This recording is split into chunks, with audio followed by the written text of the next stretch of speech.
నమస్తే, welcome to D news. ముందుగా headlines. రాష్ట్ర వ్యాప్తంగా స్మార్ట్ రైస్ కార్డ్స్ పంపిణీ 80% పూర్తి చేశామని తెలిపిన మంత్రి నాదెండ్ల మనోహర్. సీఎం చంద్రబాబు బావిలో దూకి చావాలంటూ జగన్ చేసిన విమర్శలపై ఫైర్ అయిన మంత్రి అచ్చెన్నాయుడు. ఎవరు చెప్తే జగన్మోహన్ రెడ్డి బీజేపీ ఉపరాష్ట్రపతి అభ్యర్థికి మద్దతు ఇచ్చారో చెప్పాలని డిమాండ్ చేసిన కాంగ్రెస్ పార్టీ అధ్యక్షురాలు షర్మిల. రాష్ట్ర వ్యాప్తంగా స్మార్ట్ రైస్ కార్డ్స్ పంపిణీ 80% పూర్తి చేశామని మంత్రి నాదెండ్ల మనోహర్ తెలిపారు. కార్డ్స్ లో ఉన్న చిన్న చిన్న పొరపాట్లు ఉంటే సరిచేస్తున్నామని, పేర్లు అడ్రస్లలో సమస్యలు అక్కడక్కడ వచ్చాయి, వాటిని పరిష్కరిస్తున్నామని తెలిపారు. అక్టోబర్ 30వ తేదీ వరకు కార్డుల్లో మార్పులు చేర్పులకు అవకాశం ఇస్తున్నామని, కార్డ్స్ లో తప్పులు ఉంటే సచివాలయాల్లో ఫిర్యాదు చేయవచ్చన్నారు. నవంబర్ 1 తర్వాత పోస్టల్లో మార్పులు చేసినవి పంపిస్తామని చెప్పారు. పెంచడానికి అదేవిధంగా సమాచారంలో ఎక్కడ లోపం లేకుండా వస్తున్న ఆ సమాచారాన్ని, డేటాని అనుక్షణం పర్యవేక్షించుకుంటూ రాష్ట్ర వ్యాప్తంగా చేసే అనేక కార్యక్రమాల్లో భాగంగా పౌరులందరికీ కూడా ప్రతి నెల 29,762 రేషన్ షాపుల ద్వారా సరుకులు పంపిణీ కార్యక్రమం చేపడతానే ఉన్నాం. అందులో భాగంగా కొత్త టెక్నాలజీ తోటి QR code based smart rice కార్డ్స్ని రాష్ట్ర వ్యాప్తంగా ప్రారంభించాం. 25వ తారీఖున ఆగస్టులో ప్రారంభించిన ఈ కార్డు సర్వీసెస్ 1,44,66,000 మందికి ఉచితంగా సరఫరా చేసేటట్టు ఈ కార్యక్రమం ప్రారంభించాం. దీని నేపథ్యం, దీని వెనక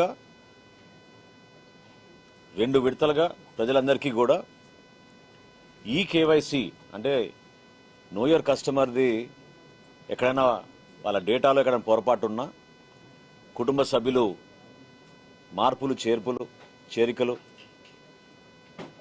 చిరునామాలో మార్పులు, ఇటువంటివన్నీ పొందుపరచడానికి అనేక సార్లు అవకాశాలు కల్పించి భారతదేశంలోనే 96.5% ఈ కేవైసీ చేసిన ఏకైక రాష్ట్రం ఆంధ్రప్రదేశ్గా మనం రాగలిగాం. ఇందులో అద్భుతంగా గ్రామ సచివాలయం, వార్డు సచివాలయం సిబ్బంది సహకరించారు. అదేవిధంగా మా రేషన్ షాప్ డీలర్లు వాళ్ళ ఈ పాస్ మెషిన్ల ద్వారా ఈ కార్యక్రమాన్ని ప్రజలకి మరింత అందుబాటులో తీసుకురావడానికి సహకరించారు. ఈ 1,44,66,000 కార్డుల పంపిణీలో ఇప్పుడు వరకు 80% పూర్తయినాయి. ప్రత్యేకంగా విజయనగరం జిల్లా 88% నిన్నటి వరకు పూర్తి చేసుకుంది. పశ్చిమ గోదావరి జిల్లా 87%, శ్రీకాకుళం 85%, అదేవిధంగా కృష్ణాను, ఎన్టీఆర్ దాదాపు 84% పూర్తయినాయి. 3వ విడత రేపటి రోజున 2 జిల్లాల్లో ప్రారంభించబోతున్నాం. చివరి విడత 15వ తారీఖున 9 జిల్లాల్లో కార్డులు పంపిణీ కార్యక్రమం ప్రారంభించబోతున్నాం.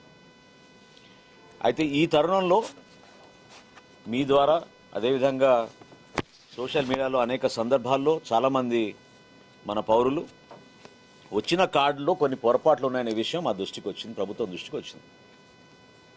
దీనిపైన మేము లోతుగా అధ్యయనం చేస్తే మరొకసారి మీ దృష్టికి సీఎం చంద్రబాబు బావిలో దూకి చావాలంటూ జగన్ చేసిన విమర్శలపై మంత్రి అచ్చెన్నాయుడు ఫైర్ అయ్యారు. నీ అవినీతి మోసానికి ప్రజలు విసిగి 11 కిలోమీటర్ల బావి తవ్వి పూడ్చినా సిగ్గు రాలేదు. తప్పుడు ఫోటోలు తీయించి ఆరోపిస్తుంటే ప్రజలు నవ్వుతున్నారని దుయ్యపట్టారు. సీఎం చంద్రబాబు చొరవతో కేంద్రం ఏపీకి మరో 24,984 మెట్రిక్ టన్నులు యూరియా కేటాయించిందని, ఈ నెల 22 లోపు విశాఖ పోర్టుకు చేరుతుందని మంత్రి వెల్లడించారు. 2 పేపర్లో ఫోటోలు చూపించారు. ఆ 2 పేపర్లు కూడా దిక్కుమాలిన సాక్షి పేపర్. ముఖ్యమంత్రి గారి నియోజకవర్గంలో యూరియా ఇవ్వలేకపోతున్నారు, వ్యవసాయ శాఖ మంత్రి నియోజకవర్గంలో యూరియా ఇవ్వలేకపోతున్నారు, బావిలో పడి చనిపోవాలి. నీకిప్పటికే నీ అవినీతికి, నీ మోసానికి, నీ దగాకి 5 సంవత్సరాలు నువ్వు పాలించినటువంటి పాలనకి ప్రజలు విసికి వేసారి 11 కిలోమీటర్లు గొయ్యి తవ్వి నిన్ను నీ పార్టీని బావిలో ఎప్పటికే పూడ్చినా సరే సిగ్గు లేకుండా ఎగ్గు లేకుండా నువ్వు మాట్లాడుతున్నావు. వేరే పేపర్లో చూపించి మాట్లాడితే ఒక అర్థం ఉంటుంది. నీ పాంప్లెట్లో నువ్వే తప్పుడు ఫోటోలు తీయించి తప్పుడు సమాచారం రాసి ఈరోజు నువ్వు మాట్లాడుతుంటే నవ్వుకుంటున్నారు. నిన్న గుడిపల్లె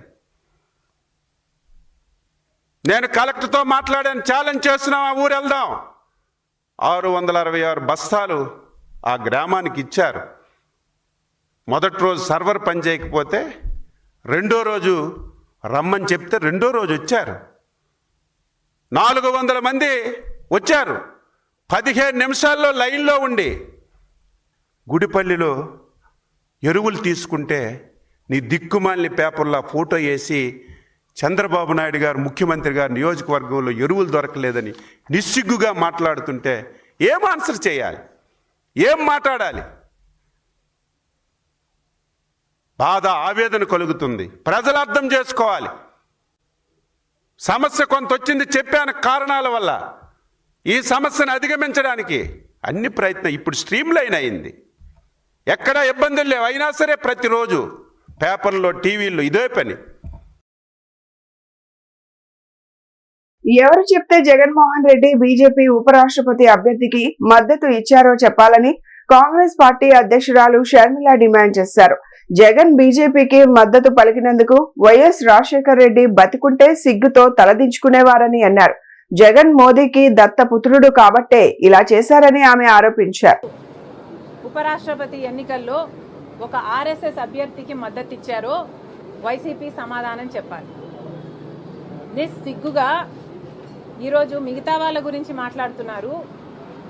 నిస్సిగ్గుగా జగన్మోహన్ రెడ్డి గారు స్వయంగా ఒక ఆర్ఎస్ఎస్ అభ్యర్థికి మద్దతు ఇచ్చారు అంటే ఇది ఎంత అవమానకరం. అసలు రాజశేఖర్ రెడ్డి గారు బీజేపీని వ్యతిరేకించిందే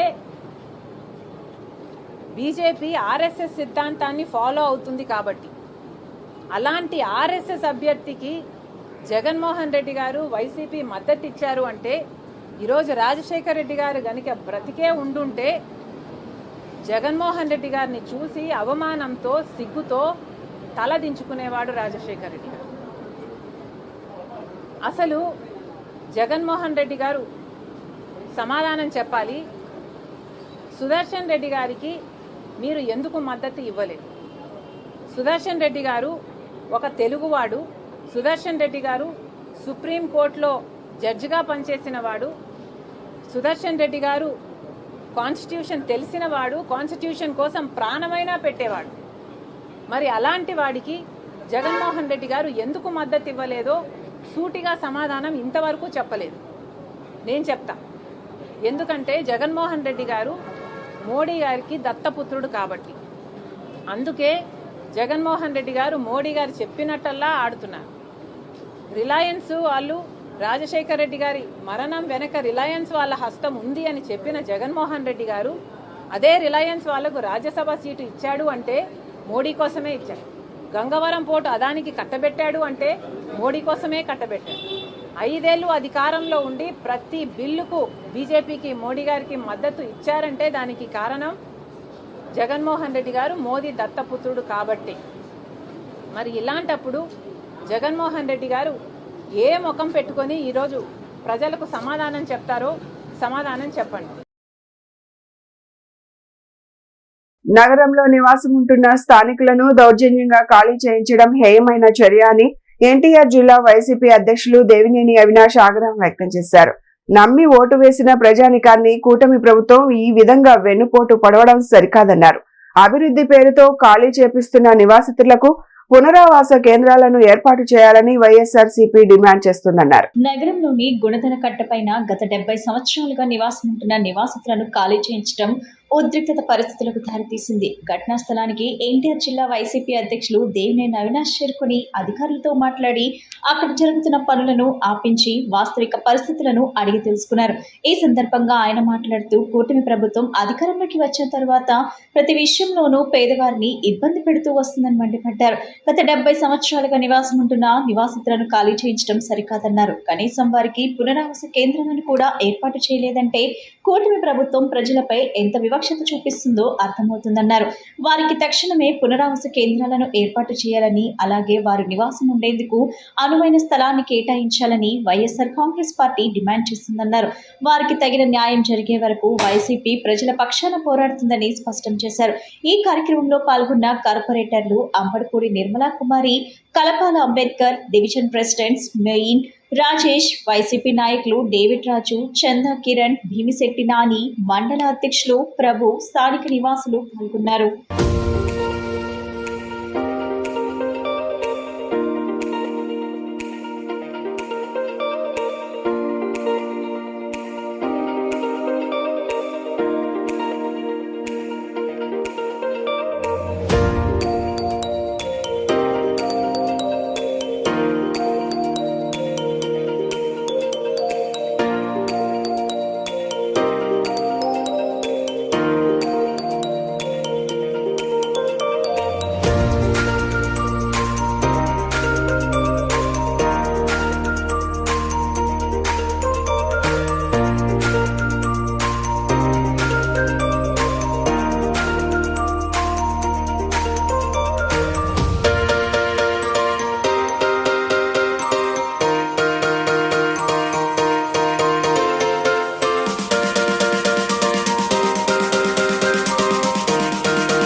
గుణదల్లో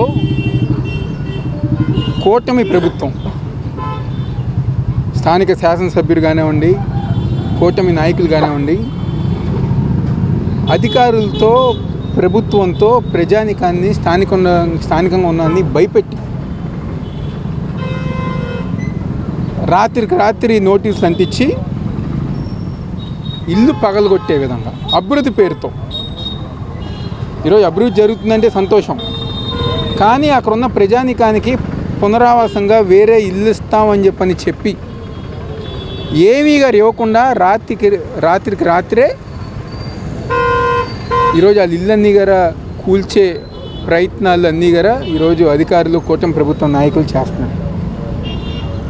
ఈరోజు నిజంగా ఎవరైతే నమ్మి ఓటేశారో ఈరోజు ఆ ప్రజానికాన్ని మోసం చేస్తుంది కూటమి ప్రభుత్వం. ఎందుకు పాపం పెద్దవాళ్ళని, ఉప్పురు గారు దాదాపుగా 50, 60, 70 సంవత్సరాల నుంచి ఉంటున్న వాళ్ళని, నివాసం ఉంటున్న వాళ్ళని భయపెట్టి మీరు వెళ్ళకపోతే మీ మీద కేసులు పెడతాం, మీరు కనుక ఖాళీ చేయకపోతే మిమ్మల్ని పోలీస్ స్టేషన్కి తీసుకెళ్తాం అని భయపెట్టి అధికారులు గూండాల్లాగా వ్యవహరిస్తున్నారు. ఈరోజు అధికారులే గూండాల్లాగా వ్యవహరించి ఈరోజు సామాన్య ప్రజానికాన్ని భయపెట్టే విధంగా ఈరోజు వాళ్ళు ముందుకెళ్తున్నారు. మా డిమాండ్ ఒకటే, ఎవరైతే మీరు ఇల్లు తీసేస్తున్నారో వాళ్ళకి వేరే ఇల్లు ఇచ్చిన తర్వాతే వాళ్ళ ఇంటికి జోలికి వెళ్ళాలని చెప్పి ఈరోజు వైఎస్ఆర్ కాంగ్రెస్ పార్టీ తరఫున మేము అందరం గారు డిమాండ్ చేస్తున్నాం.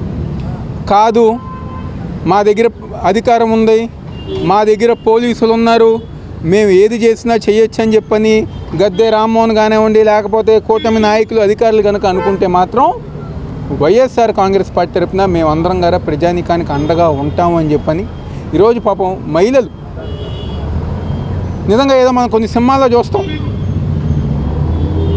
ధనవంతుల కోసం పేదవాళ్ళని ఖాళీ చేసేటప్పుడు కరెంటు కట్ చేస్తారు, ట్యాపు కట్ చేస్తారు, ఏమీ గారు లేకుండా చేస్తారు. ఆ విధంగా ఈరోజు చేస్తున్నారు. ఆ విధంగా మంచినీటి సదుపాయం లేకుండా, సౌకర్యం లేకుండా, కరెంటు లేకుండా అన్నీ గారా ముందే కట్ చేసి వాళ్ళని భయపెట్టే రకంగా ఈరోజు అధికారులు ప్రవర్తిస్తున్నారు. దీన్ని తీవ్రంగా ఖండిస్తున్నాం. వాళ్ళకి ఆల్రెడీ టౌన్ ప్లానింగ్ సిపి గారితో ఏసీపీ గారితో మాట్లాడాం. వాళ్ళకి ఇల్లు ఇచ్చిన తర్వాతే మేము కొడతామని చెప్పి వాళ్ళు హామీ ఇచ్చారు. ఆ హామీని నిలబెట్టుకోవాలని చెప్పి ఈరోజు అధికారుల గారు మేము డిమాండ్ చేస్తున్నాం. కృష్ణా నదికి ఈ ఏడాది జూలై ఆగస్టు నెలల్లో వచ్చిన 750 టీఎంసీల వరద నీరు సముద్రంలో కలిసి వృధా అయింది. దీనివల్ల కృష్ణా డెల్టాలోని సాగు భూములు, తాగునీటి ట్యాంకులకు 5 ఏళ్లకు సరిపడా నీరు వృధా అయింది. డెల్టాలోని 13 లక్షల ఎకరాలకు 549 తాగునీటి ట్యాంకులకు ఏడాది పొడవునా 145 టీఎంసీల నీరు సరిపోతుంది. కానీ 2 నెలల్లో భారీగా నీరు వృధాగా పోవడంపై ఆందోళన వ్యక్తమవుతోంది. డయేరియా కేసులపై సీఎం చంద్రబాబు ఫోన్ చేసి వివరాలు అడిగారు అని, బాధితులకు మెరుగైన వైద్యం అందించాలని సీఎం ఆదేశించారని మంత్రి నారాయణ చెప్పారు. న్యూ రాజరాజేశ్వరిపేటలో ఇంటింటికి హెల్త్ సిబ్బంది సర్వే చేయడం జరుగుతుందని పేర్కొన్నారు. ఎవరూ ఆందోళనలో చెందవలసిన అవసరం లేదని చెప్పారు. డయేరియా కేసులు వచ్చిన వెంటనే మున్సిపల్, వైద్యారోగ్య అధికారులు, ప్రజాప్రతినిధులు వెంటనే స్పందించారు.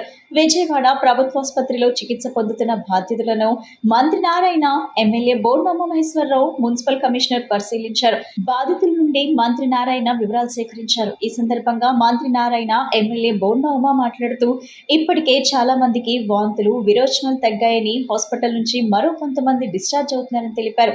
ఇప్పటికే ఒకసారి నీటి శాంపిల్స్ పరీక్షించానని, ఎలాంటి సమస్య లేదని చెప్పారు. డ్రైన్ వాటర్ ఎక్కడైనా తాగునీటి పైప్ లైన్ లో కలుస్తుందేమో అనేది కూడా పరీక్షిస్తున్నామని, ప్రస్తుతం బాధితులందరి ఆరోగ్యం నిలకడగా ఉందని పేర్కొన్నారు.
ఈరోజు అందరికీ తెలిసింది ఆర్ఆర్పేటలో యాక్చువల్గా ఏదైతే డయారియాతో యాక్చువల్గా హాస్పిటల్లో కొందరిని చేర్చడమైంది. మొత్తం ఇంతవరకు ఒక 46 మంది ఈరోజు యాక్చువల్గా హాస్పిటల్లో ఉన్నారు. 46 మందితో మాట్లాడటం జరిగింది. అయితే అధికారులు అటు హెల్త్ డిపార్ట్మెంటు, ఇటు మున్సిపల్ శాఖ, అదేవిధంగా ఇక్కడ ప్రజాప్రతినిధులు వెంటనే దీని మీద రియాక్ట్ కావటం, వెంటనే హాస్పిటల్లో చేర్చడం. వాళ్ళందరికీ యాక్చువల్గా వామిటింగ్స్ అండ్ మోషన్స్ ఉన్నాయి. అయితే నేను ఆల్మోస్ట్ 46 మందితో మాట్లాడాను. అయితే వాళ్ళకి అందరికి కూడా వామిటింగ్స్ తగ్గినాయి, మోషన్స్ కూడా కొందరికి తగ్గినాయి. కొందరు డిశ్చార్జ్ అవుతున్నారు, కొందరు ఇవాళ ఈవినింగ్, కొందరు రేపు డిశ్చార్జ్ అవుతారు. ఏదేమైనప్పటికీ ఇప్పుడే మా యొక్క మున్సిపల్ శాఖలో డైరెక్టర్ ఆఫ్ మున్సిపల్ అడ్మినిస్ట్రేషన్ వారు కూడా వచ్చిన్నారు యాక్చువల్గా. అదేవిధంగా పబ్లిక్ హెల్త్ వాళ్ళు పిలిపించాం. ఆల్రెడీ ఒకసారి టెస్ట్ చేశారు, వాటర్ టెస్ట్ చేస్తే వాటర్ టెస్ట్లో ఎటువంటి ప్రాబ్లం లేదని వచ్చింది. అయినప్పటికీ మరొకసారి ఎక్కడన్నా ట్యాప్స్లోకి ఎక్కడన్నా ఈ డ్రైన్స్ వాటర్ ఎక్కడన్నా కలిసే ఛాన్స్ ఎక్కడన్నా ఉందా అనేది దాన్ని మళ్ళీ ఒకసారి పరిశీలించమని ఇప్పుడు అధికారులందరూ ఇమీడియట్గా దాని మీద ఫోకస్ చేశారు. అందరికీ ఒకటే చెప్పేది, ఎటువంటి ఇబ్బంది లేదు, అందరూ కూడా స్టేబుల్గా ఉండారు, ఎవరు కూడా ఎటువంటి ప్రాబ్లం, అందరితో ప్రతి ఒక్కరితో నేను యాక్చువల్గా ఎమ్మెల్యే గారు ఇద్దరం మాట్లాడటం జరిగింది. మెజారిటీకి వామిటింగ్స్ తగ్గినాయి, కొందరికైతే మోషన్స్ తగ్గినాయి. క్యాంపు పెట్టారు అక్కడ. క్యాంపులో కూడా ఇవాళ ఒక 13 మంది వచ్చారు. వాళ్ళలో ఒక 5 మంది మాత్రం అక్కడ లోకల్గా ఎక్కడైతే క్యాంప్ పెట్టారో అక్కడ వాళ్ళకి సెలైన్ ఇచ్చారు, మిగతా వాళ్ళకి ట్యాబ్లెట్స్ ఇచ్చిపోయింది. అయితే నిన్నటికి వాళ్ళకి చాలా తగ్గిందన్నారు. ఏదేమైనప్పటికీ జాగ్రత్త తీసుకోవాల్సిన బాధ్యత ప్రభుత్వం ఉంది. ముఖ్యమంత్రి గారు కూడా మార్నింగ్ యాక్చువల్గా ఫోన్ చేశారు. దాని మీద చేయంగానే యాక్చువల్ రావడం జరిగింది. దీని మీద క్షుణ్ణంగా పరిశీలించి అన్ని టెస్టులు చేసి ప్రాబ్లం లేకుండా చేయడం జరుగుతుంది. అనంతపురంలో సూపర్ 6 సూపర్ హిట్ సభ బాగా సక్సెస్ అయిందని మంత్రి పాదసారథి అన్నారు. సభకు ప్రజలు ఊహించని దానికన్నా ఎక్కువ మంది వచ్చారని, ఇది చూడలేకే జగన్ తన బాధ వెళ్లగక్కుతున్నారని ఎద్దేవా చేశారు. జగన్ భాష జుగుప్సాకరంగా ఉందని, చంద్రబాబును ఏదైనా బావిలో దూకి చావమనడం జగన్ దిగజారుడు తనానికి నిదర్శనం అని దుయ్యబట్టారు. జగన్ మొదటి ఏడాదిలో ఒక నెలకు 1300 కోట్లు పెన్షన్ ఇస్తే కూటమి ప్రభుత్వం 2600 కోట్లు ఇస్తోందని తెలిపారు. జగన్ ఒక్క కొత్త పెన్షన్ కూడా ఇవ్వలేదు. గత ప్రభుత్వం, ప్రస్తుత కూటమి ప్రభుత్వం చేపట్టిన సంక్షేమ పథకాలపై చర్చకు సిద్ధమా అని ప్రశ్నించారు. ఊహించిన దానికంటే కూడా ప్రజలు భారీగా ఈ కార్యక్రమంలో పాల్గొని కూటమి ప్రభుత్వం పట్ల, ప్రియతమ నేత చంద్రబాబు నాయుడు గారి నాయకత్వం పట్ల, పవన్ కళ్యాణ్ గారి నాయకత్వం, మోడీ గారి నాయకత్వం పట్ల పూర్తి సంతృప్తికి నిదర్శనం అని చెప్పేసి మనవి చేస్తా ఉన్నాను. నేను మీటింగ్ ప్లేస్లోనే కాకుండా దాదాపు 10 కిలోమీటర్లు, ఎందుకంటే నేను కొంచెం త్వరగా రావాల్సి వచ్చింది. బెంగళూరు చేరుకుంటానికి పడ్డ ఇబ్బంది ఏమిటో నేను స్వయంగా చూశాను. దాదాపు 10-12 కిలోమీటర్లలో బారున జనం కానివ్వండి, బస్సుల్లో జనం కానివ్వండి, ఇంకా తండోపతండాలుగా వస్తూనే ఉన్నారు. దాన్ని చూసి సహించలేని జగన్మోహన్ రెడ్డి గారు తన బాధనంతా కూడా సాక్షి పత్రిక ద్వారా వెలగక్కారని చెప్పేసి మనం చేస్తామని నేను ఒక రాజకీయ పక్షానికి నాయకత్వం వహిస్తూ 5 సంవత్సరాలు ముఖ్యమంత్రిగా చేసి ఆయన వాడే పదజాలం కానివ్వండి, భాష కానివ్వండి చూస్తే అతి జుగుప్సాకరంగా ఉందని చెప్పేసి నేను భావిస్తా ఉన్నాను. నేను సరే, ప్రభుత్వం మీద విమర్శలు చేయటం సర్వసాధారణం. ప్రతిపక్షం తప్పకుండా విమర్శలు చేస్తుంది. దాని మీద అధికార పక్షం తాము చేసిన మంచి కార్యక్రమాలు ఏంటో ప్రజలకు తెలియజేస్తుంది.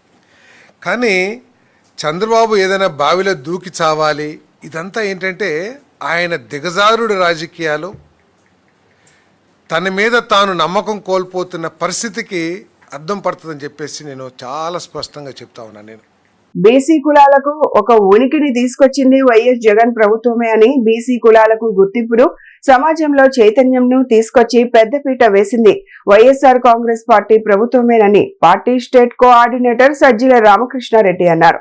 జగన్ పరిపాలనలో బీసీల అభివృద్ధికి, సంక్షేమానికి ఎంతగానో దోహదపడ్డామని పేర్కొన్నారు. వైఎస్ఆర్సీపీ కేంద్ర కార్యాలయంలో రాష్ట్ర బీసీ అనుబంధ విభాగాల సాధికార అధ్యక్షుల సమావేశానికి ముఖ్య అతిథిగా హాజరైన party state coordinator Sajjala Ramakrishna Reddy హాజరయ్యారు. బీసీ సెల్ రాష్ట్ర అధ్యక్షుడు MLC Rachagolla Ramesh Yadav, BC cell state working president Venkataramana, party ప్రధాన కార్యదర్శులు లేళ్ల అప్పిరెడ్డి, ఆలూరు సాంబశివరారెడ్డి, రాష్ట్ర కార్యదర్శి అంకం రెడ్డి నాగనారాయణమూర్తి, 48 బీసీ కులాల సాధికార అధ్యక్షులు, పలువురు నాయకులు పాల్గొన్నారు.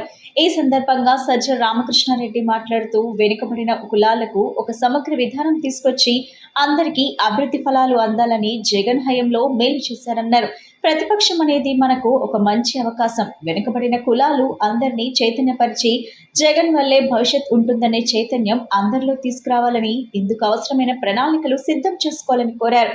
జగన్ ఆలోచనలు, విధానాలను బీసీ కులాల్లోకి మరింతగా తీసుకువెళ్లాలని సూచించారు. నమ్మించి మోసం చేసిన కూటమి ప్రభుత్వం తీరును ప్రజల్లోకి తీసుకువెళ్లాలని పిలుపునిచ్చారు.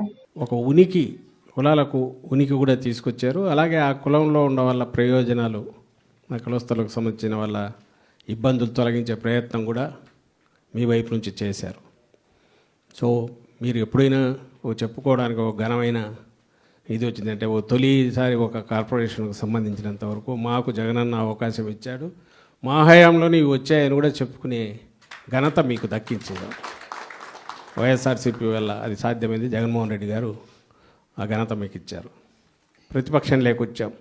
ఒక రకంగా ఇది మనకు మంచి అవకాశం. ఇప్పుడు ఏం చేయగలమనేది చూపే దిశగా అడుగులు వేసాము, చేసే ప్రయత్నం చేశాము, కొంతవరకు చేస్తూ వచ్చాము.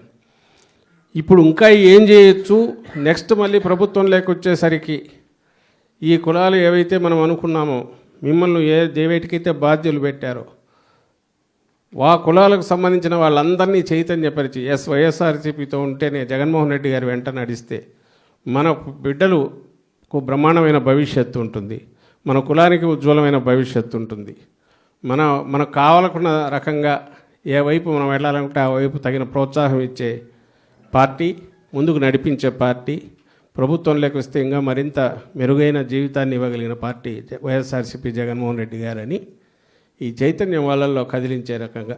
ఎందుకంటే మనం చెప్పుకోవడానికి ఇంత ఇది ఉంది, ఆలోచన ఉంది, అమలు చేసే ప్రయత్నం చేశాం. రేపు ఏం చేస్తామో కూడా చెప్పగలిగిన ఇది ఉంది, మనకుంది కాబట్టి, ప్రణాళిక కూడా ఉంది కాబట్టి ఈ ప్రయత్నాలు మీకు చేయడానికి కావాల్సినంత టైం ఉంది. ఇప్పుడు వెసులుబాటు ఉంది. 1924 ఎట్లుండేది సరే కరెక్ట్ 24 జూన్ ఇప్పుడు ఆయన 13 గారి నుంచి ఎట్లొస్తుంది డే బయట ఇమ్మీడియట్ తెలుస్తుంది. సంవత్సరం తిరిగేసరికి పూర్తి 5 ఏళ్ల ఎక్స్పీరియన్స్, 10 ఏళ్ల ఎక్స్పీరియన్స్ ఈ సంవత్సరంలోనే ప్రజలకు ఇచ్చాడు కాన్సన్ట్రేటెడ్ ఎఫెక్ట్లో చంద్రబాబు నాయుడు. కాబట్టి ఆ తేడా క్లియర్ లైన్, పెద్ద లైన్ డ్రా చేసి తెలిసినట్టు తెలుస్తుంది. అతిసార వ్యాధిగ్రస్తులకు వైద్య సేవలు అందించేందుకు అన్ని చర్యలు తీసుకుందని టీడీపీ మాజీ ఫ్లోర్ లీడర్ ఎరుబోతు రమణారావు, పార్టీ రాష్ట్ర కార్యదర్శి నవనీతం సాంబశివరావు తెలిపారు. తాగునీరు కలుషితం కావడం వల్ల మరణాలు సంభవించాయంటూ జరుగుతున్న ప్రచారాన్ని వారు ఖండించారు. తాగునీటి కాలుష్యం వల్ల అతిసార సంభవించిందని జరుగుతున్న ప్రచారంలో వాస్తవం లేదన్నారు. అతిసార బాధితులకు వైద్య శిబిరం ద్వారానే కాకుండా ప్రభుత్వ ఆసుపత్రిలో సైతం మెరుగైన వైద్యం అందించేందుకు మంత్రి నారాయణ, ఎమ్మెల్యే బోండా ఉమా అన్ని చర్యలు తీసుకున్నారని వివరించారు. అవసరమైతే ప్రైవేట్ ఆసుపత్రుల్లో వైద్య సేవలు అందించేందుకు ఆర్థిక సాయం కూడా అందిస్తామని ఆయన స్పష్టం చేశారు. Care and share VMC municipal స్కూల్లో ఏర్పాటైన అతిసార వైద్య శిబిరాన్ని స్థానిక టీడీపీ నేతలతో కలిసి రమణారావు, సాంబశివరావు సందర్శించారు.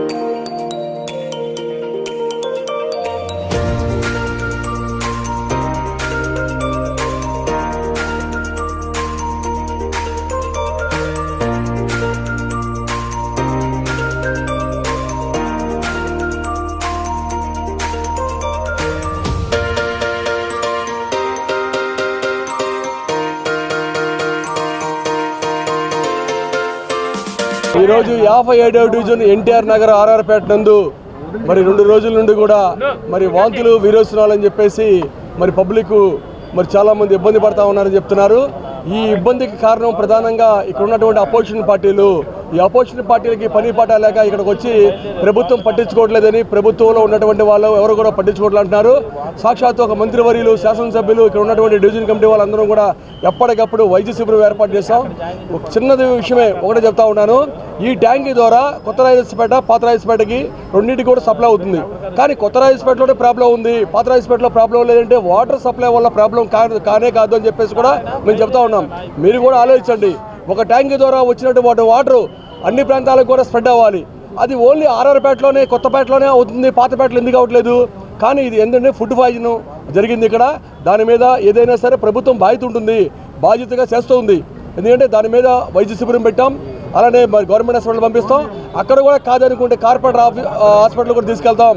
గత 2 రోజుల నుంచి అస్వస్థతకు గురైనటువంటి వారందరికీ కూడా ప్రభుత్వ పరంగా, కార్పొరేషన్ పరంగా, ప్రత్యేకించి సెంట్రల్ నియోజకవర్గ శాసనసభ్యులు బోండా ఉమేశ్వరరావు గారు, స్థానికంగా ఉన్నటువంటి మాజీ కార్పొరేటర్ రమణ గారు తోడుగా తీసుకుని ప్రతి ఒక్కరికి కూడా వైద్యం అందేటువంటి విధంగా గవర్నమెంట్ హాస్పిటల్కి అందేటువంటి వైద్యాన్ని అక్కడ అందిస్తూ, ప్రైవేటు వైద్యాన్ని అందిస్తూ ఈనాడు మినిస్టర్ గారు అయినటువంటి మున్సిపల్ శాఖ మంత్రి నారాయణ గారిని తీసుకొచ్చి, కలెక్టర్ గారిని తీసుకొచ్చి, కమిషనర్ గారిని తీసుకొచ్చి ఎటువంటి ఇబ్బందులు లేకుండా వారి ఆరోగ్యాన్ని కాపాడేటువంటి బాధ్యత బోండా ఉమేశ్వరరావు చేపట్టారు.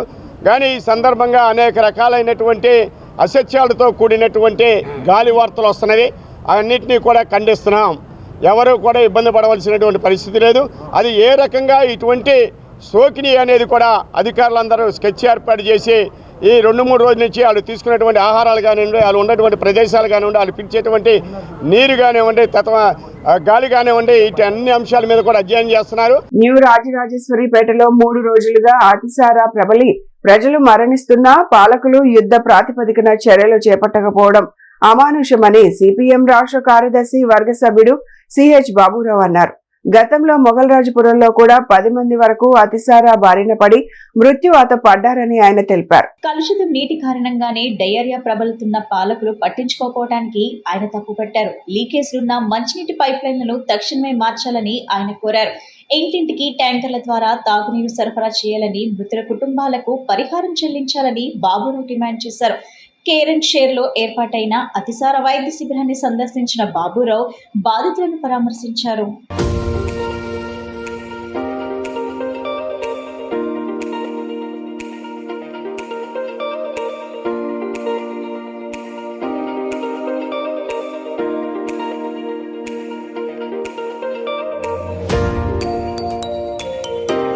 విజయవాడ నగరంలో 57వ డివిజన్ న్యూ రాజరాజేశ్వరిపేటలో డయేరియా వలన 100 మందికి పైగా ఇవాళ ఆసుపత్రి పాలయ్యారు. 2 చనిపోయినట్టుగా సమాచారం వచ్చింది. ప్రభుత్వము వైద్య శాఖలు మాత్రం మాదేమీ సంబంధం లేదు, ఎక్కడో ఆహారం తిన్నారు, దానివల్ల వచ్చిన చేతులు దులుపుకున్నారు. ఇది సరికాదు. జనమందరూ నీటి కాలుష్యం వల్లనే, స్వచ్ఛమైన మంచినీరు లేకపోవటం వల్లనే ఈ డయేరియా వచ్చి వాంతులు విరోచనాలు వచ్చి జనం చనిపోతున్నారు, అస్వస్థతకు గురవుతున్నారని భావిస్తూ ఉన్నారు. కిందటి సంవత్సరమే మొగల్రాజుపురం కానీ, ప్రజాశక్తి నగర్, రాధానగర్లో సుమారుగా 10 మంది చనిపోయారు. 100 మంది ఆసుపత్రి పాలయ్యారు. అయినా దీని నుంచి గుణపాఠం నేర్చుకోలేదు. చేతులు దులుపుకునే పనే చేస్తూ ఉన్నారు. పేద ప్రజలు అత్యధికంగా నివసించే ప్రాంతాల్లో ఈ డయేరియా ఎక్కడో చోట ప్రతి సంవత్సరం వస్తూనే ఉంది. మంచినీటి పైప్ లైన్లు మార్చడం కానీ, నీటి కాలుష్యాన్ని అరికట్టడం మీద కానీ కార్పొరేషన్కి దృష్టి లేదు. ప్రభుత్వ శాఖల మధ్య సమన్వయం లేదు. మరి మున్సిపల్ మంత్రి గారు అమరావతి మంత్రిగా ఉన్నారు తప్ప మున్సిపల్ పట్టణాల గురించి ఎక్కువ పట్టించుకోవట్లా. ప్రపంచ స్థాయి సౌకర్యాలు కల్పిస్తూ ఉన్నారు. ఇప్పుడు ఇక్కడ రాజరాజేశ్వరిపేటలోకి వస్తే కనీసం వైద్య శిబిరంలో మంచాలు కూడా 1/2 డజన్ సరిపెట్టారు. 10ల సంఖ్యలో వస్తున్నారు.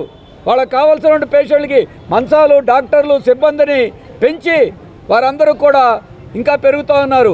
గవర్నమెంట్ ఆసుపత్రికి వెళ్తే వైద్యం చేసి పంపించేస్తున్నారు. మళ్ళీ వాళ్ళు వచ్చి ఇక్కడ చేరే పరిస్థితి ఉంది. వైరల్ జ్వరాలు, డెంగ్యూ జ్వరాలు, మలేరియా జ్వరాలతో ఏ ఆసుపత్రికి వెళ్ళినా అందరూ ఆర్ఎంపీ డాక్టర్లు కార్పొరేట్ ఆసుపత్రుల్లో వేల లక్షల రూపాయలు ఖర్చు పెట్టుకున్నారు. నిన్నగాక మొన్నే తురకపాలెం, గుంటూరు దగ్గర 30 మంది వరుస మరణాలు సంభవిస్తున్నాయి. మరి ఇటువంటి దాంట్లో ప్రజారోగ్యం గురించి మాటలు కాకుండా చేతల్లో చూపించాల్సిన అవసరం ఉంది. వైసీపీ అధినేత మాజీ ముఖ్యమంత్రి జగన్మోహన్ రెడ్డి నిన్న ప్రెస్ మీట్ పెట్టి పచ్చి అబద్దాలు, అవాస్తవాలు మాట్లాడారని విజయనగరం ఎంపీ కలిశెట్టి అప్పలనాయుడు తీవ్రంగా విమర్శించారు. జగన్ అంటే అబద్దాల పుట్ట, నేరాల దిట్ట, అవినీతికి పరాకాష్ఠగా ఆయన అభివర్ణించారు. టీడీపీ కేంద్ర కార్యాలయంలో నిర్వహించిన మీడియా సమావేశంలో ఆయన మాట్లాడుతూ చంద్రబాబు నాయుడు నాయకత్వంలో ఎన్డీఏ కూటమి చేస్తున్న అభివృద్ధిని, సంక్షేమాన్ని ఓర్వలేక జగన్ ఇలాంటి తప్పుడు ప్రచారాలు చేస్తున్నారని ఆయన విమర్శించారు. మెడికల్ కాలేజీల విషయంలో జగన్ చెప్పేవన్నీ అబద్ధాలేనని స్పష్టం చేశారు. జగన్మోహన్ రెడ్డి కట్టిన మెడికల్ కాలేజీలను చూస్తే ఆహా అనటం కాదు, కర్మరా బాబు అనిపిస్తుందని ఆదోని, పాలకొల్లు, మదనపల్లి, వెనుకొండ ప్రాంతాల్లో కాలేజీల పరిస్థితి దారుణంగా ఉందన్నారు. వైకాపా అధ్యక్షుడు మాజీ ముఖ్యమంత్రి జగన్మోహన్ రెడ్డి నిన్న ప్రెస్ మీట్లో మాట్లాడిన మాటలు పూర్తిగా ఫేక్గా నేను చెప్తున్నాను. నేనే కాదు, ప్రజానీకం అందరూ కూడా చర్చించుకుంటున్నారు. జగన్మోహన్ రెడ్డి అంటే అబద్ధాల పుట్ట, నేరాల దిట్ట, అవినీతికి పరాకాష్ఠ అనేది ఎవరంటే జగన్మోహన్ రెడ్డి అనేది మనం చెప్పుకోవాల్సిన అవసరం ఉంది. ఇప్పుడే మనం చూద్దాం, మెడికల్ కాలేజీల కోసం మహానీయుడు చెప్తున్నాడు. ఈ మెడికల్ కాలేజీల కోసం ఒక్కసారి మనం చూస్తే ఈ మహానుభావుడు ఈ మాట్లాడుతుంటే జనాలు ఆహా మెడికల్ కాలేజీలు చూసి ఆహా అనడం కాదు, కర్మరా బాబు అనుకునే పరిస్థితి ప్రత్యక్షంగా మనం చూస్తున్నాం. ఆదోని మెడికల్ కాలేజ్ కానీ, పాలకొల్లు మెడికల్ కాలేజీలు కానీ, మదనపల్లి మెడికల్ కాలేజ్ కానీ, పెనుగొండ మెడికల్ కాలేజీలు కానీ ఏ పరిస్థితులు ఉన్నాయో, ఏ దుస్తులు ఉన్నాయో అక్కడ ప్రత్యక్షంగా కనిపిస్తున్నాయి. ఇలాంటి సమయంలో కూడా అబద్ధాలు ఆడి ఈరోజు మెడికల్ కాలేజీలు చూస్తే బ్రహ్మాండంగా ఉన్నాయని ప్రజలు మెచ్చుకుంటున్నారని జగన్మోహన్ రెడ్డి చెప్తుంటే ఎంత అబద్ధాలు కోరి ప్రపంచంలో ఎవడో దొరకడనేది మనం నిర్దాసంగా చూడొచ్చు. ఇలాంటి వ్యక్తి ఇలాంటి కాలేజీలు పెట్టి బ్రహ్మాండంగా ఉన్నారు నువ్వు చెప్తున్నావు. కాలేజీలు కోవిడ్ సమయంలో మీ నాయకులు, మీ మంత్రులకు పనిచేసే వాళ్ళు కోవిడ్ వస్తే పక్క రాష్ట్రాల్లోకి వెళ్ళి వైద్యం చేసుకున్న పరాకాష్ఠకి వెళ్ళిన పరిస్థితి. అందుకే ఈరోజు నువ్వు అబద్ధాలు ఆడుతున్న విషయం తెలుసు. ఈరోజు మెడికల్ కాలేజీల కోసం మాట్లాడే హక్కు హరకత నీకు లేదు. ఉమ్మడి రాష్ట్రంలో గౌరవ ముఖ్యమంత్రి చంద్రబాబు నాయుడు గారు మెడికల్ కాలేజీ విషయంలో చాలా స్పష్టతగా ఉండి మనకు కొన్ని మెడికల్ కాలేజీలు ఉంటే మన దాదాపు 27 మెడికల్ కాలేజీలను ఏర్పాటు చేసిన సందర్భాలు మనం చూడాలి. 27 కాలేజీలు ఏర్పాటు చేసి ఆయన బ్రహ్మాండంగా వైద్య సేవలు అందించారు. ప్రత్యేక అవసరాలు ఉన్న విద్యార్థులకు బోధించేందుకు తక్షణమే స్పెషల్ డిఎస్సి నిర్వహించాలని మాజీ ఎమ్మెల్సీ కెఎస్ లక్ష్మణరావు డిమాండ్ చేశారు. సుప్రీంకోర్టు ఆదేశాల ప్రకారం స్పెషల్ డిఎస్సి నోటిఫికేషన్ విడుదల చేయాలని కోరారు. ప్రత్యేక అవసరాలు ఉన్న విద్యార్థులకు బోధించేందుకు డైరెక్టర్ రిక్రూట్మెంట్ ద్వారా ఉపాధ్యాయ పోస్టులను భర్తీ చేయాలని కోరుతూ అలంకార్ ధర్నా చౌక్ వద్ద ఆందోళన నిర్వహించారు. డివైఎఫ్ఐ ఆధ్వర్యంలో జరిగిన ఈ ధర్నాకు మాజీ ఎమ్మెల్సీ కెఎస్ లక్ష్మణరావు, డివైఎఫ్ఐ రాష్ట్ర కార్యదర్శి రామన్న నేతృత్వం వహించారు. ఈ సందర్భంగా వారు మాట్లాడుతూ ప్రత్యేక అవసరాలు ఉన్న విద్యార్థులకు బోధించేందుకు ప్రత్యేక శిక్షణ పొందిన ఉపాధ్యాయుల అవసరం ఉందన్నారు. వీరి కోసం ప్రత్యేక డిఎస్సి నిర్వహించాల్సి ఉండగా ప్రభుత్వం ఆ దిశగా చర్యలు చేపట్టకపోవడం శోచనీయమన్నారు. సుప్రీంకోర్టు ఆదేశాల ప్రకారం స్పెషల్ డిఎస్సి నోటిఫికేషన్ తక్షణమే విడుదల చేయాలని వారు డిమాండ్ చేశారు. రాష్ట్ర వ్యాప్తంగా దాదాపు 2000 పైచిలుకు పోస్టులు ఉన్నాయని, ఈ పోస్టుల భర్తీకి ప్రభుత్వం వెంటనే చర్యలు చేపట్టాలని, ప్రభుత్వం స్పెషల్ డిఎస్సి కోసం నోటిఫికేషన్ విడుదల చేయని పక్షంలో తాము ఆందోళన ఉధృతం చేస్తామని హెచ్చరించారు. అంటే ప్రత్యేక అవసరాలు గల పిల్లలని పిలుస్తూ ఉంటారు. ఆ పిల్లలకు బోధించడానికి ప్రత్యేకమైన స్పెషల్ ఎడ్యుకేషన్ చేసినటువంటి ఉపాధ్యాయులు అవసరం. కొన్ని వేల మంది బీఈడి, డిఈడి స్పెషల్ ఎడ్యుకేషన్ చేశారు. కూటమి ప్రభుత్వం అధికారంలోకి వచ్చిన తర్వాత ఈ ప్రభుత్వం ఏప్రిల్ 15వ తేదీన జీవో నెంబర్ 13 అని చెప్పేసి విడుదల చేసింది. ప్రభుత్వం విడుదల చేసింది. దాని క్యాబినెట్ కూడా అప్రూవ్ చేసింది. జీవో నెంబర్ 13 యొక్క సారాంశం ఏంటంటే 2260 టీచర్ పోస్టులు, ప్రత్యేక అవసరాలు గల టీచర్ పోస్టుల్ని ప్రభుత్వం వెంటనే భర్తీ చేయాలని దాని అవసరం. దానికి ఫైనాన్షియల్ అప్రూవల్ ఉంది, క్యాబినెట్ అప్రూవల్ ఉంది, అన్ని రకాల అప్రూవల్స్ వచ్చేసి. కానీ ప్రభుత్వం మొన్న జరిగిన డిఎస్సితో పాటు ఈ పోస్టుల్ని విడుదల చేయలేదు. అందుకని ఈరోజు ధర్నా చౌక్లో జరుగుతున్నటువంటి ధర్నా 3 డిమాండ్స్ చేస్తా ఉంది. ప్రభుత్వం జీవో 13 ఏదైతే ఇచ్చిందో ఆ జీవోని వెంటనే ప్రభుత్వమే అమలు చేయాలి అని మేము డిమాండ్ చేస్తా ఉన్నాం. స్పెషల్ డిఎస్సి నోటిఫికేషన్ విడుదల చేయని చెప్పి కోరుతూ డివైఎఫ్ఐ ఆధ్వర్యంలో ధర్నా చౌక్లో శాంతియుతంగా ఆందోళన చేస్తున్నాము. ఈ ఆందోళన ప్రధానంగా 2 ప్రధాన ఇష్యూ. ఒకటి, ప్రభుత్వం ఏప్రిల్ 15వ తేదీన క్యాబినెట్ ఆమోదించినటువంటి 2260 పోస్టులకు తక్షణమే నోటిఫికేషన్ ఇవ్వాలి. నోటిఫికేషన్ కంటే ముందు సిలబస్ను ప్రకటించాలనేటువంటిది మా మొదటి డిమాండు. అట్లాగే ఈరోజు సుప్రీంకోర్టు గైడ్లైన్స్ ఉన్నాయి. దాదాపు 86,000 మంది పిల్లలు, దివ్యాంగ పిల్లలు ఈరోజు రోడ్ల మీద ఉన్నారు. వీరందరికీ విద్యను ఇవ్వడం అనేది మానవ హక్కులే కాదు, బాలల హక్కుల పరిరక్షణ కూడా. అందుకని వీళ్ళందరికీ విద్యను ఇవ్వడం అనేది చాలా ముఖ్యమైనది. మిగతా పిల్లలతో పోల్చుకున్నప్పుడు వీరికి మరింత అవసరము. ఈ నేపథ్యంలో 86,000 మంది దివ్యాంగులను పిల్లలను దృష్టిలో పెట్టుకొని తక్షణమే వారికి న్యాయం చేయాలి. ఇటు నిరుద్యోగులకు కూడా నోటిఫికేషన్ ఇచ్చి డైరెక్ట్ రిక్రూట్మెంట్ ఇవ్వాలంటువంటిది మా రెండో డిమాండ్. అట్లాగే రెగ్యులర్ నోటిఫికేషన్ లేడం వల్ల వయోపరిమితి అనేటువంటిది కూడా సడలింపు ఇవ్వాలి.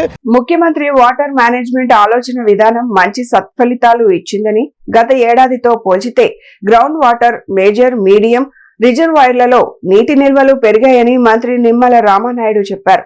సచివాలయంలో ఏర్పాటు చేసిన విలేకరుల సమావేశంలో నిమ్మల రామానాయుడు మాట్లాడుతూ ఈ ఏడాది వర్షపాతంతో పోల్చితే -9% రెయిన్ఫాల్ తక్కువగా ఉన్నా కూడా భూగర్భ జలాలు, మేజర్, మీడియం రిజర్వాయర్లలో నీటి నిల్వలు ఉన్నాయంటే అదంతా చంద్రబాబు వాటర్ మేనేజ్మెంట్ వల్లే సాధ్యమైందని తెలిపారు. 209 కోట్లతో శ్రీశైలం ప్రాజెక్టులో పెండింగ్ పనులు చేయాలని సూచించారు. గౌరవ ముఖ్యమంత్రి నారా చంద్రబాబు నాయుడు గారు ఆంధ్రప్రదేశ్ రాష్ట్రాన్ని కరువు రహిత రాష్ట్రంగా మార్చాలనేటువంటి ఆలోచనతో అనునిత్యం పనిచేస్తూ అందులో భాగంగా ఈరోజు కూడా ఇరిగేషన్ డిపార్ట్మెంట్ తోటి సుదీర్ఘమైనటువంటి రివ్యూ ఈరోజు తీసుకోవడం జరిగింది.